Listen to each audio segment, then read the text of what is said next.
I'd like to call this meeting to order. This is the council informational meeting of Tuesday, November 26th. I'd like to welcome all of those that are attending. We're going to start off with a committee report. Councilor Rolfing and the Land Use Committee, please. You bet. Thank you, Councilor Henneman. Land Use met last week at 4:50. We started last Tuesday, the 19th. Most of it dealt with the annexation studies and the potential annexation of the Prairie Meadow Klein Edition.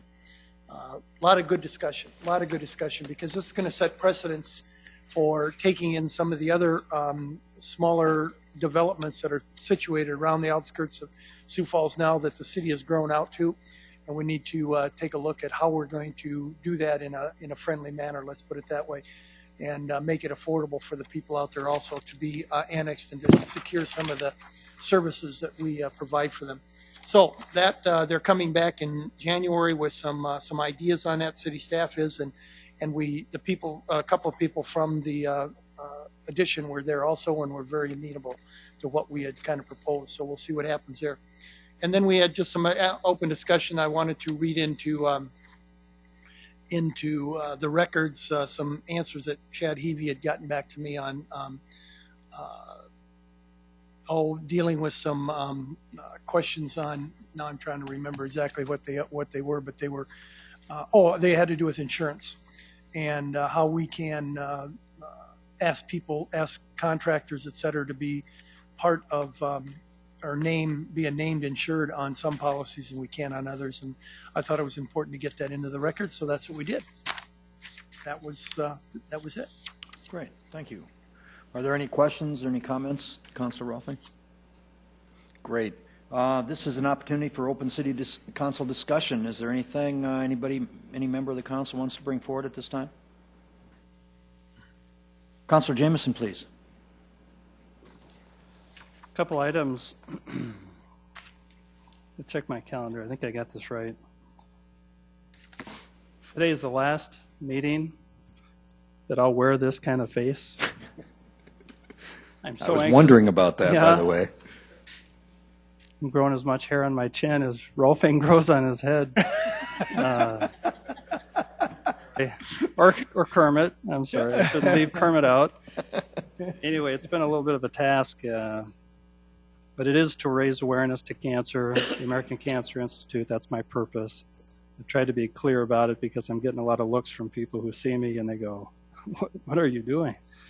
So I just want to make sure everybody knows that this will be the last time I'll wear this face. Anyway, I appreciate your patience in that. The other is I wanted to bring up for discussion, if I could, just real briefly, the contracts for tennis and ice. And I've been struggling and thinking about this ever since it came up. And it brought me back to the state theater contract. That was really the first one where we had assets that we had given to a nonprofit organization that we didn't have any ownership in the building or any stake in how they operated their building or business. And remember what the deal was there? We allowed, or they offered to have those underprivileged kids or anybody under 18 allowed to go to a movie on Saturday. And that was a great return to our community, I thought. I think we all did. So what about that as a precedent for tennis and ice? That somehow or another kids get in there to play tennis free or skate free, or even one idea was the reduced, the patches that kids get for swimming.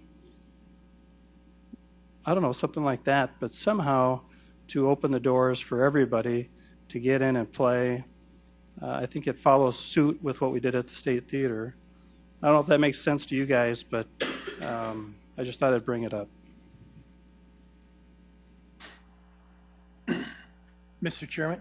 Yes. If I could comment on that. I like that idea, Greg. And of course, I've been dealing with this idea of some kind of an audit or some kind of a financial report coming back from these groups concerning how they're doing and then auditing, if we need to, the amount of time that we get, and just some kind of report on an annual basis. I think it's when we're giving away this kind of money, public money, that we need some kind of response back on an annual basis anyway that says, you know, we're doing okay, we're not doing okay. I don't need a lot of detail, but it just needs something there that says we're doing okay, and here's what you're getting for your money.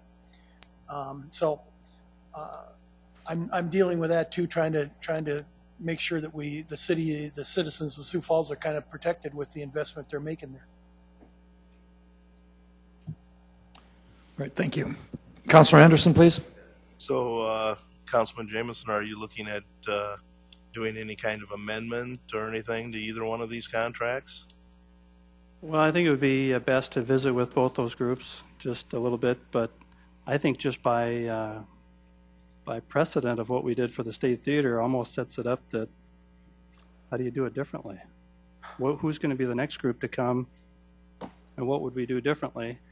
I think we started down a path that I think we all agreed upon, mostly. Maybe not all of us, but as a body we agreed on. And so it seems like a good path to follow. Maybe we do both. We do the financial reporting as well, if that satisfies the group. But I think the next best thing would probably be to talk to them. I've had some conversations with the ICE people. I know they're interested in trying to find a resolution, something that's simple like that. I haven't discussed it with the tennis people. I do have a call into Bill Townsend, but that would be probably where we'd need to start next. We decide on this next week, right? December 4th, 3rd. So, or we could defer something and talk about it further. But that's just this is our purpose here, is to start talking about it. Thank you. Councilor Stegers? Yeah, excuse me. In regard to what you're thinking about doing, Greg, I guess I would hope that we get something more precise out of them than what happened with the State Theater. Because if I recall correctly, they're going to be giving free Saturdays up until 2018, something like that. I can't remember exactly. But I don't really know how many of these free Saturdays there's going to be, because the way the contract was written, it said, well, whenever we get the theater finished, then at that point in time we start and then go to, I think, 2018. Well, they could get finished at 2017 and go to 2018. So yeah, if we could have something a little more specific and concrete. But Councilor? Yeah, I just wanted to inform Councilor Jamison also that I've been in contact with both organizations and talked to them this week about my concerns, and so hopefully, if we want to get together and talk about that, we can, and do the two together. Anything else before the councilors? Good. Okay, thank you. I think we'll move on to the presentation, and this is an opportunity for our monthly event center project update. And I believe Director Cotter, you're going to kick it off for us. Yes.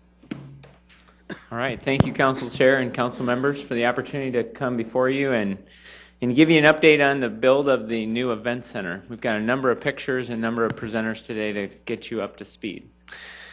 Just first, as you look at the rendering, as you look at the different elements of that, the roof, the outside skin, if you will, the metal panels, the windows, the parking lots. If you go out there today, you start to see a number of those elements really coming to reality, and so we're going to spend some time on showing you some pictures of those very items today. All right, first, did want to just highlight again how successful the topping off ceremony was.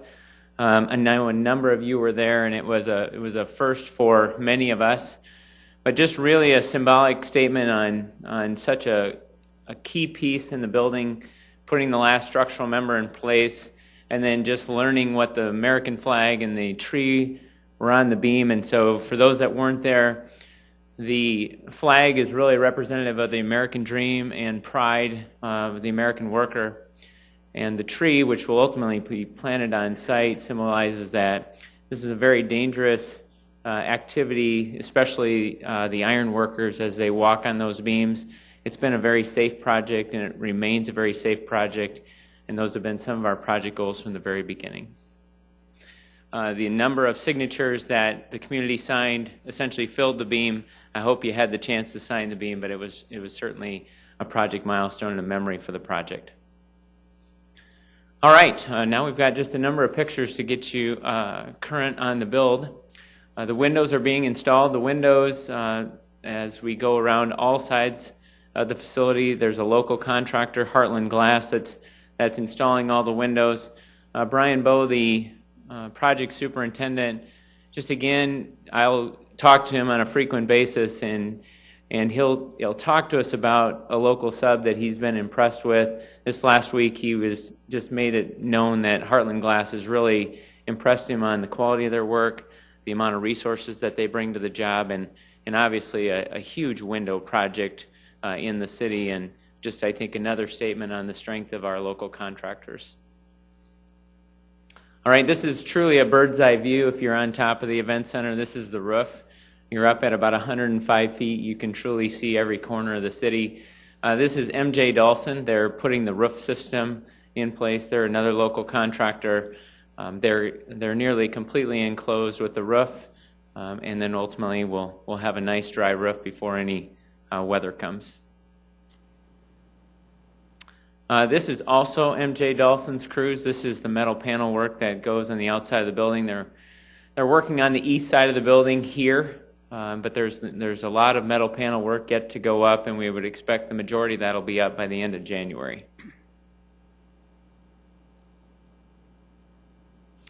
All right, this is probably one of the best before and after pictures. So as you look, this is the large berms that are in front of the convention center. And we've talked about this in the past, that really those berms, they took up a fair amount of land, and then at just a fresh look at the site work, they really created a great opportunity for us to take a new look at how circulation happens, create a nice bus drop-off lane, a lot better parking from a general parking, but also ADA. And so this is the before picture. This is right when the demo started.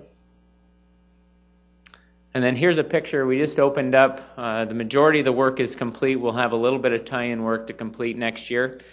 But this is the after. The berm has been removed. A lot of close parking has been created right up to the front door of the convention center. That didn't exist before. It was essentially a drop-off lane and a fire lane. And now we've got a number of parking spots that you can pull right up to and do business with SMG. The drop-off lane, if you can envision that, as you come in, the text is painted now on the asphalt, and then all the parking lot islands on what we call parking lot 1 are in, and that lot has been restriped. As you look at some of the main crosswalks, we've got another picture to show that we've talked about this in the past, that we use what we call large tabletop crosswalks. You'll see them at large major universities where you have a significant amount of pedestrian crossing. It raises that crosswalk, brings more attention to it. Ultimately, too, if you drive through there too fast, it's like a major speed bump. And so it has twofold. Got another nice picture to show. This gives you a close-up of what those tabletop crosswalks look like, and then as well as the new pedestrian bollards and pedestrian lighting. Really to be a nice entrance. This one was complete, and so that's why we wanted to show you this one. All right, this is on the inside of the building. This is we're just getting to the point where we're starting to frame out the main ticketing area. There'll be 10 ticket windows, and so we can efficiently get people their ticket and to their seat. And so when we come before you in another 60 days, we'll show you the amount of progress that's been made here right at the front door. All right, there's exhaust. The heat is on. There's 6 major air handling units that we're actually on, building heat and building power. And so it's very comfortable. Sometimes it's cold walk from your car into the building, but we invite you to come out.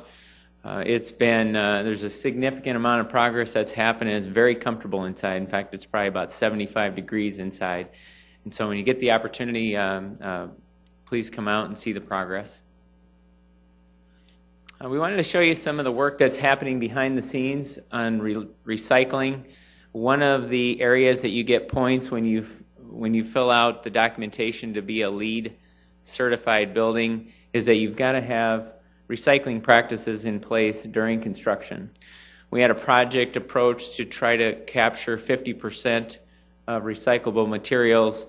We've got 6 bins here that Novak is the contractor for, so that there can be good segregation of all the respective materials. Right now, we're currently on track for about 75%. And so Mortensen does a very good job with this, educating, signing all the respective areas, and making it safe, and it's gone very well. Once we're done, we'll get a detailed report from Novak about all the recycling that's taken place and all the waste that's been hauled to the landfill, so we can document that for the report. All right, there's another activity going on inside is that once all the electrical and plumbing activities are complete, then Midwest Partitions are another local contractor that is putting up all the sheetrock, and they have all their taping teams in there as well, making a lot of progress. Really gives you a sense of how the building will circulate now with the wallboard up. All right, this is the ice floor, and this is a major element of the building.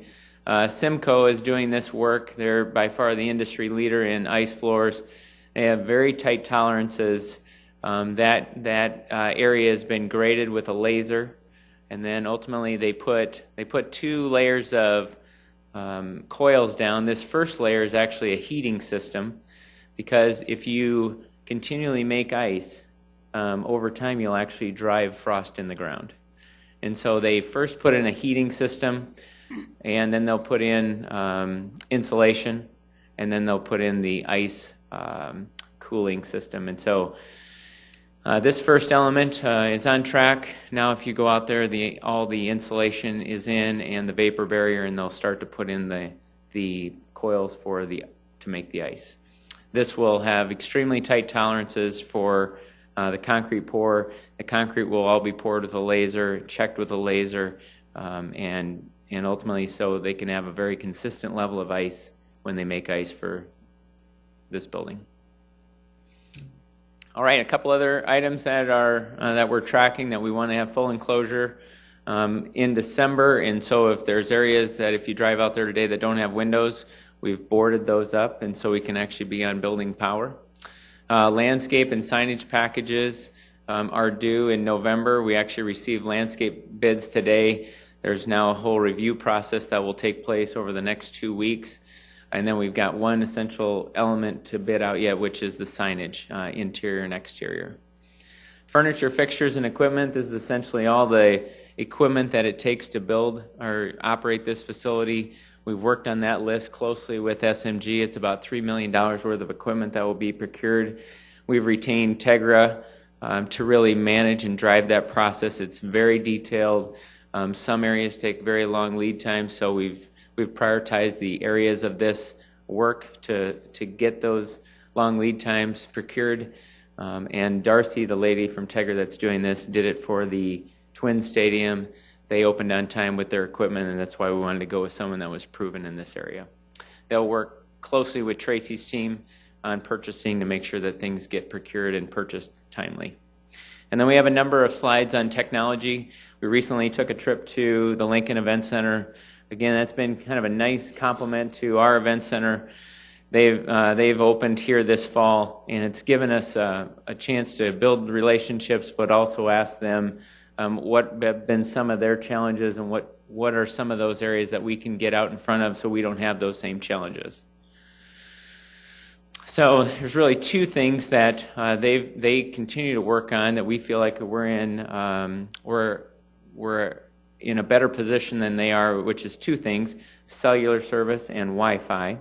First, the cellular service. We're going to put in a neutral hosting system. It's called a DAS system, distributed antenna system. And ultimately, multiple cellular companies can come in and plug into this and provide service to their customers.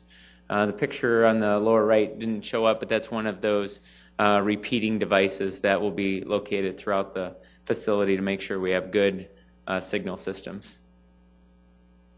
This is one of many comparable amplifying systems that will be put in various closets throughout the event center to make sure that we can boost the signal and make sure, again, we can deliver good service throughout the building. All right, we did recently, with now the majority of the exterior work fairly consistent, we took one of our web cameras and we moved it inside so people can track with what's happening on the inside. There's a picture of the ice floor going in. That's all the insulation now. You've seen a picture earlier of all the gravel that was graded. And so we just encourage you to go out there, check the website and the webcams from time to time to see the activity that's taking place. And then we did want to provide you a sense of the local cost of work that's being done. You know, from the very beginning, we've been tracking ahead of our goal for workers on site to be more than 85% that have been trained and ultimately working on site from the local and regional economy. And then recently we asked Mortensen to break that down on a cost of work standpoint. We've had just so good luck with local contractors, their ability to perform the work and ultimately provide enough resources to get it done. This isn't all of the logos of local contractors, but it's probably the larger controlling ones. Once the project's done, we'll certainly highlight all of them. But again, it's been, whether it's Tessiers, Muth, Pesca, I continually hear from Mortensen that, you know, the size of this project, they were going into that with a lot of new relationships with these contractors, and they've proven themselves to Mortensen. They've clearly delivered the project. It's within quality and tolerance, and we can echo that. All right, now I'd like to turn it over to Darren Smith, and he'll take you through the sponsorship update.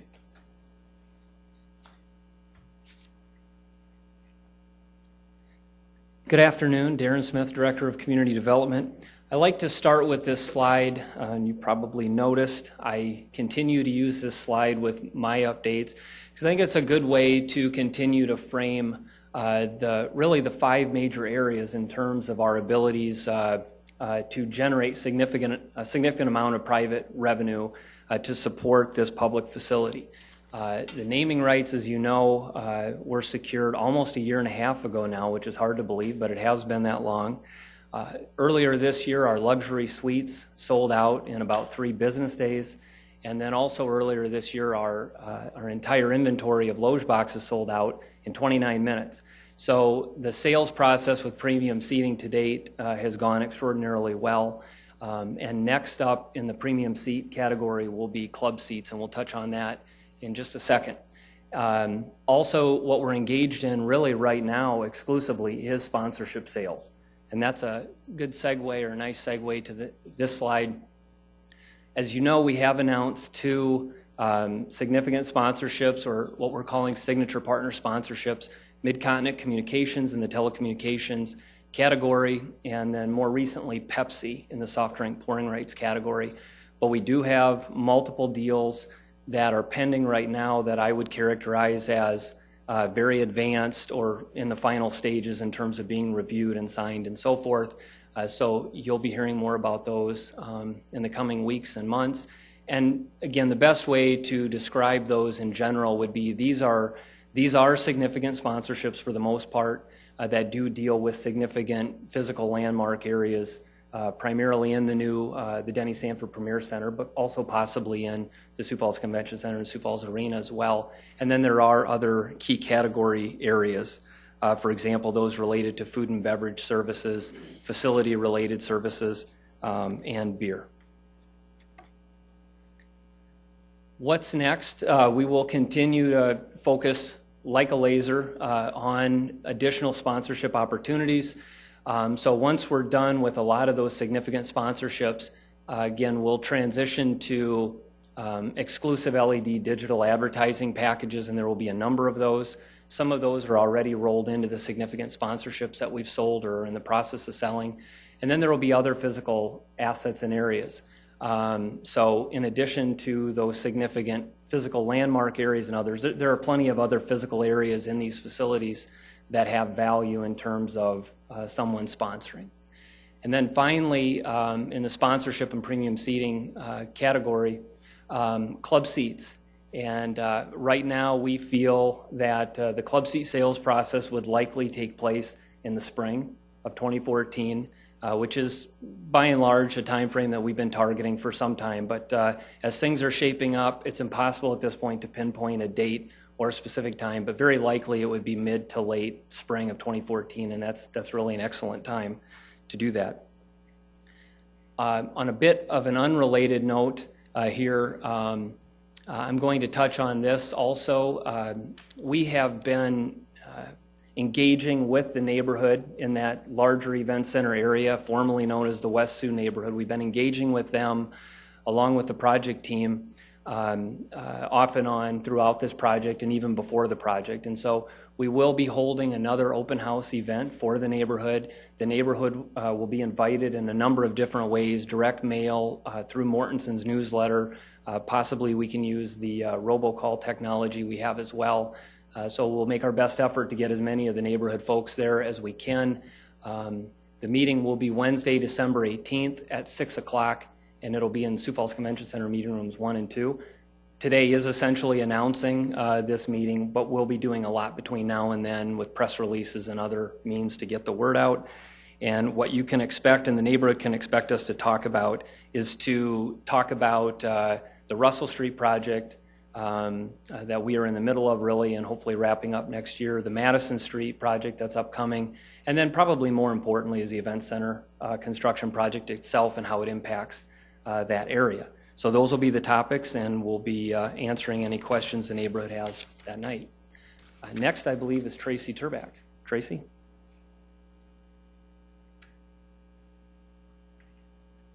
Thank you, Darren. Good afternoon.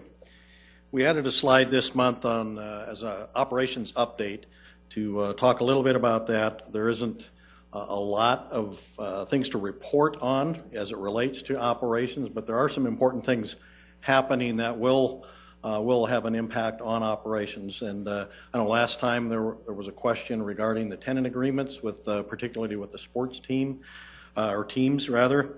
So I wanted to address that again this month. That is one of SMG's responsibilities as our facility manager to negotiate those deals with our tenants, and they have been actively pursuing that. At this point, there are no agreements that have actually been inked, but I think I can say that SMG is getting very close to finalizing a deal and having a deal inked with a hockey team.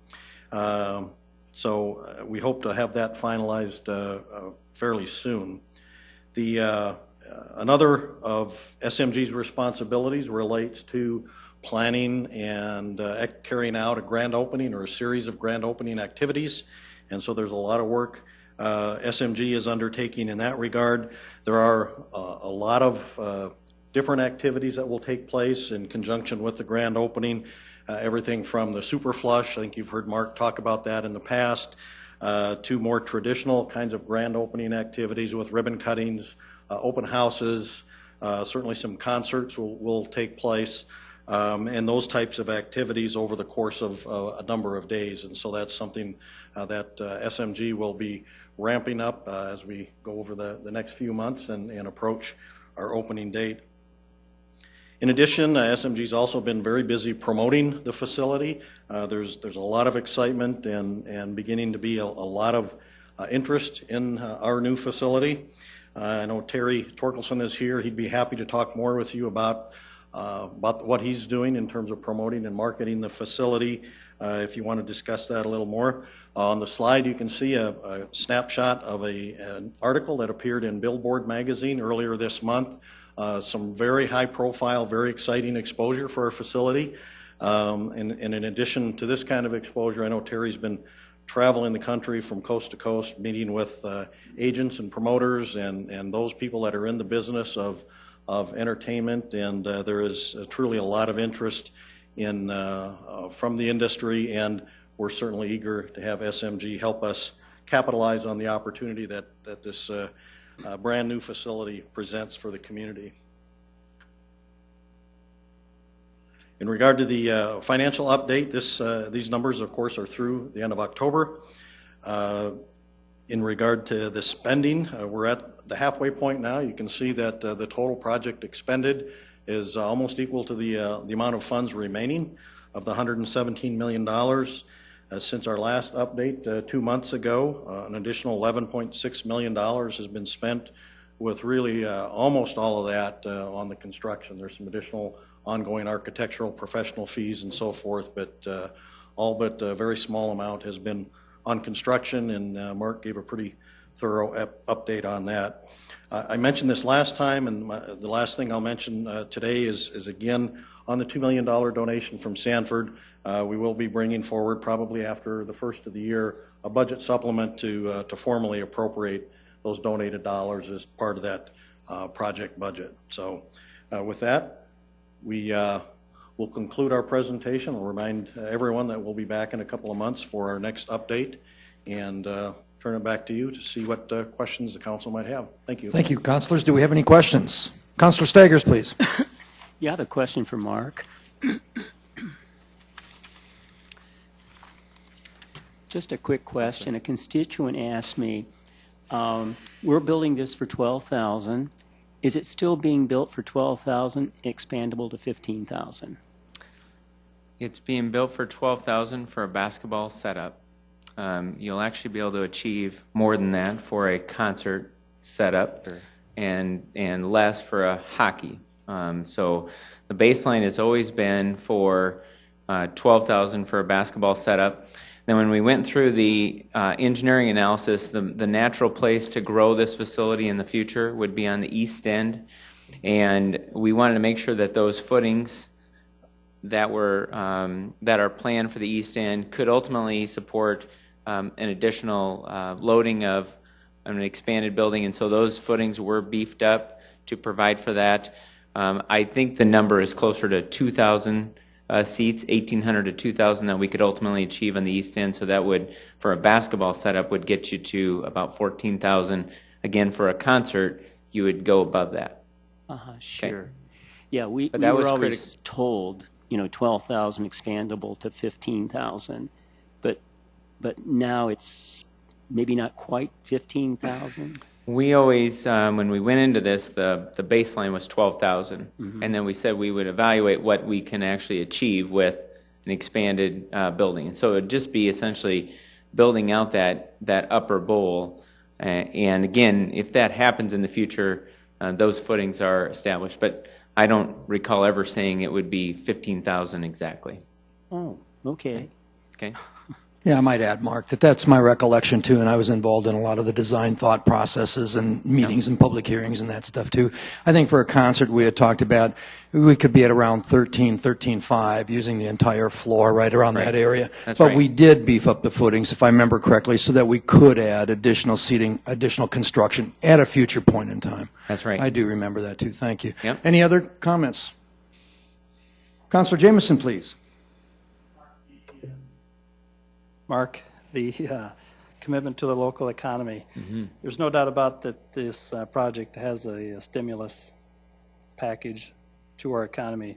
Last time I had asked if you were able to figure out just how much money was staying local versus going somewhere else. I know the number of workers, 86% of them are local, but what about the money? Were you able to? Right, this is essentially the slide. And so when we say cost of work, this was developed for us by Mortensen, because ultimately they're all subcontractors of Mortensen. So the cost of work, ultimately what it takes to build this facility, 86% of that cost of work is local participation. And essentially when you're out on site, very few contractors from outside the region have had to get involved. There was, with the irregularity of the bedrock, Vite was brought in. The seats, they're not made local, so Hussey is the seat. But, the major elements of work that go into a building like this, steel, Hager steel, all the concrete precast is gauge. When you look at the erection of both of those, Gilhaugen and Fegan, all the electronics from the digital side is Daktronics. MJ Dawson, not only doing the outside skin, but the roof. And then probably the two largest contracts outside the steel is electrical, high and low voltage, that's Muth. And then Tessiers with the HVAC and mechanical work. Once you go outside that area, there's very little left. And so I think that was also my twofold to show not only are the logos kind of speak to all those major controlling parts of work. When we asked Mortensen for the number, they said it's 86% of the cost of work. I know. Go ahead. Go ahead, Councilor Jameson. Okay, thanks. So if I just doing the math isn't proper, you need to do some other calculation, because I did the 58 million that has been spent already. So what you're saying is some 50 million is not the number. Well, there's contracts that actually ultimately roll up to that approximate 99 million, right? The only contract left is signage. And so as you look at the distribution of those contracts, that becomes the 86%. It was pretty close. Yeah. Yeah, that's a good number, I think. Well, and I think it's been a strength, and ultimately, whether we do a roadway project with incentive disincentives or A plus B, or now we've seen CM at risk done at the zoo and at the event center. I know that the discussion's been in the past is, do we always have to pick low bid, right? And these allow really a best value approach. You know, we want somebody that's financially stable, has the experience to deliver the work, has the resources, has a good safety track record. If you're out on the site, it's very clean. That's just one of the elements of having a safe job. And then last, local. We're able to go into that environment when you go alternative delivery methods and really select based on best value. And that's why local's been a huge part of this prior to the vote, and we've been able to, with Mortensen and this delivery method that you authorized us to take, is also really heavily weight the local contractors. And that's why I wanted to just highlight, comments from Brian Bowe that actually he's built facilities all over the country. He's just continually been impressed with site work contractor. He made a comment the other day, I've never worked with a site work contractor like SoCup in his career. And you'd think, how important is that? Well, keeping that site drivable, dry, and ultimately staying ahead of all the utilities and parking lot build-out, it takes a good site work contractor. SoCup has delivered that. So time and time again, they've been impressed. I know Mortensen would take them with them to other projects and other communities if they could. So anyway, hopefully that answers the mail on that. As an engineer, if I might, Mark, I know you're kind of black and white. These are the actual costs that we're spending. 86% cost of the work is done locally. But, those of us that are in marketing and that kind of stuff, we look at the la-la factor, which might be considered, what's the multiple effect? Right. If we're spending 86% of the dollars on this project, is there a multiple effect? Is there an additional $2 million in economic impact to the city above and beyond the actual cost? And I think those are kind of the numbers that I think Greg is kind of stretching out to get a hold of. We believe that there's an additional impact. Those people are making money, they're spending money. I don't know if there's some way you could put a peg on that or a pencil to that, but that might be some interesting numbers to look at. Yeah, I think this is just purely the contract. Clearly, there's a ripple effect throughout the economy. Could be anywhere from 3 to 7 times. Exactly. And so I think that it's a great story for our local contractors and for other projects to come. Thank you, Mark. Councilors, anything else?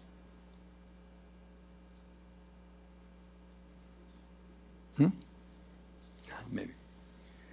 Okay, I'd like to thank you for your presentation, and I look forward to the rest of the presentation. I might ask the councilors again if there is any other open council discussion that we might want to bring forward at this time. If not, I'm going to strike this gavel. We're going to be back here at 5 o'clock for a joint Minnehaha County meeting. Thank you very much.